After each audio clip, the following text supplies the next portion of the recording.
Corona महामारी ने पूरी दुनिया में कोहराम मचा रखा है। इस जानलेवा वायरस ने लाखों लोगों की जान ले ली है। भारत भी इससे अछूता नहीं है। देश में 14 लाख से ज्यादा कोरोना वायरस के मरीज हैं। ऐसे में इस बीमारी से बचाव के लिए वैक्सीन पर पूरी दुनिया में युद्ध स्तर पर काम चल रहा है।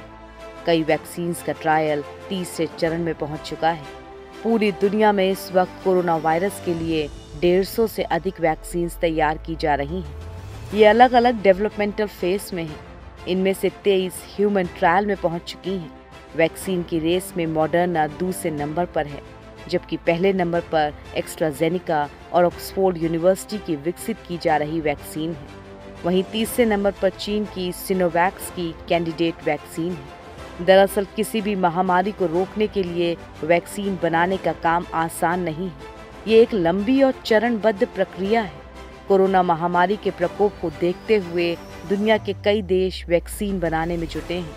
आमतौर पर किसी वैक्सीन पर ट्रायल लंबे समय तक चलता है और इसके विकसित होने में सालों लग जाते हैं। पहले भी कई गंभीर बीमारियों के लिए वैक्सीन बनाने में सालों का वक्त लग चुका है। हालांकि कोरोना महामारी में बहुत जल्द वैक्सीन के विकसित होने की उम्मीद अब की जा रही है। कोवैक्सीन के पहले चरण का ट्रायल सफल। दोस्तों, देश में बनी और पूरी तरह से स्वदेशी कोवैक्सीन का पहले चरण का सबसे बड़ा ट्रायल दिल्ली एम्स में चल रहा है। पहले चरण में 18 से 55 साल की उम्र तक के लोगों को कोवैक्सीन की ये डोज दी गई है। पहले सिर्फ एक व्यक्ति को ये डोज दी गई थी, जबकि अगले दिन 5 व्यक्तियों पर इसका ह्यूमन ट्रायल किया गया। एम्स के सीनियर डॉक्टर संजय राय की माने तो सारे ट्रायल सफल रहे हैं और इसको लेकर देश के डॉक्टर और जनता काफी उत्साहित है। डॉक्टर संजय राय की माने तो ह्यूमन ट्रायल तो सफल रूप से शुरू हो चुका है। इसके कुल 3 चरण हैं, जो कि 6 महीने तक चलेंगे और अगर पहला चरण पूरी तरह से सफल रहा, यानी कि वैक्सीन से किसी को कोई नुकसान नहीं पहुंचा, तो टीकाकरण का काम सितंबर से शुरू हो सकता है।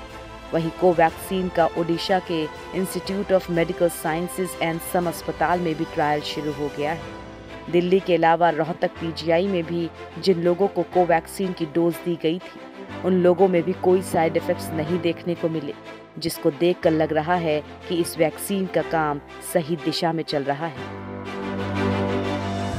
ऑक्सफोर्ड ने डीसीजीआई से मांगी तीसरे ट्रायल की मंजूरी।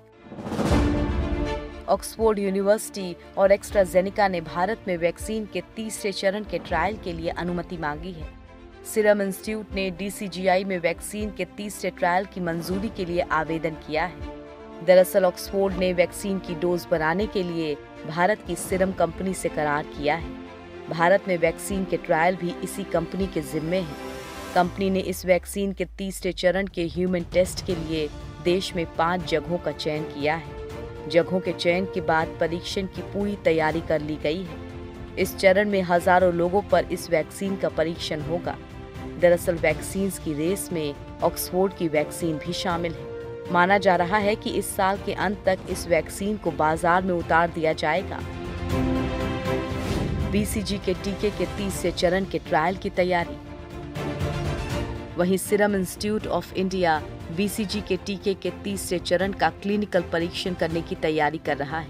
इसमें ये परखा जाएगा कि प्रतिरोध क्षमता को मजबूत करने में बीसीजी वैक्सीन कारगर है या नहीं। इस बात की जानकारी डीबीटी की सचिव रेणु स्वरूप ने दी। दरअसल कोरोना से सबसे अधिक खतरे का सामना वो लोग कर रहे हैं जो पहले से ही किसी बीमारी से ग्रस्त हैं या फिर उनकी उम्र ज्यादा है। ऐसे मरीजों में कोरोना के असर को कम करने के लिए और बीसीजी वैक्सीन VPM1002 के प्रभाव को परखने के लिए सीरम इंस्टीट्यूट ऑफ इंडिया तीसरे चरण का क्लिनिकल परीक्षण कर रहा है। डीबीटी के बयान के मुताबिक करीब 6000 स्वास्थ्य कर्मी और ज्यादा खतरे का सामना कर रहे लोगों ने क्लिनिकल परीक्षण के लिए अपना पंजीकरण कराया है।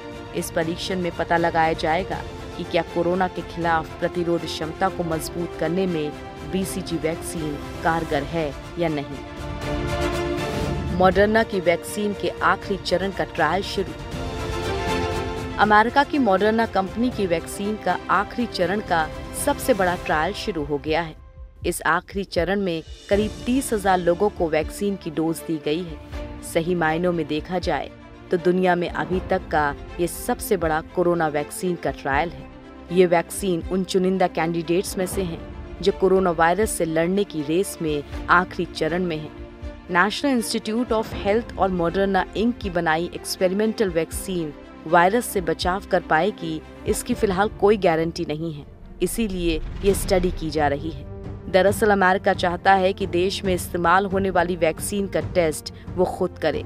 हर महीने एक कैंडिडेट का 30,000 वॉलंटियर्स पर टेस्ट होगा। इस टेस्ट में ये भी देखा जाएगा कि ये वैक्सीन कितनी सुरक्षित है। इस वैक्सीन के ट्रायल में वॉलंटियर्स को नहीं बताया गया है कि उन्हें असली दवा दी जा रही है या डमी वैक्सीन।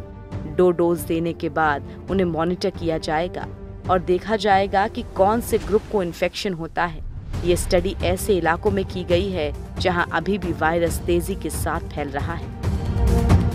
पीएम मोदी ने कोविड हाईटेक लैब का किया उद्घाटन।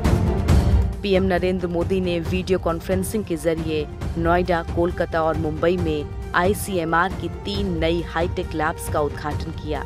ये हाईटेक लैब्स सिर्फ कोरोना तक ही सीमित नहीं है, बल्कि hepatitis B, hepatitis C, HIV और डेंगू सहित दूसरी बीमारियों के लिए भी यहाँ सुविधा उपलब्ध होगी। लैब के उद्घाटन के बाद पीएम मोदी ने कहा कि देश के करोड़ों नागरिक कोरोना वायरस के खिलाफ बेहद तेजी से लड़ रहे हैं। आज जिस हाईटेक लैब का उद्घाटन हुआ है उससे महाराष्ट्र, पश्चिम बंगाल और उत्तर प्रदेश को कोरोना के खिलाफ लड़ाई लड़ने में और ज्यादा फायदा मिलने वाला है। इसके साथ ही पीएम मोदी ने कहा कि हमारे देश में सही समय पर सही फैसले लिए गए, इसी वजह से भारत बाकी देशों के मुकाबले अपनी स्थिति को संभाले हुए है। आज हमारे देश में कोरोना से होने वाली मृत्यु दर कई बड़े देशों की तुलना में काफी कम है। साथ ही हमारे यहाँ रिकवरी रेट भी काफी अच्छा है। पीएम मोदी ने कहा कि पूरे देश में आज 1300 से अधिक लैब्स काम कर रही हैं। आज भारत में 5 लाख से ज्यादा टेस्ट हर रोज हो रहे हैं। आने वाले हफ्तों में इसे 10 लाख प्रतिदिन करने की कोशिश हो रही है।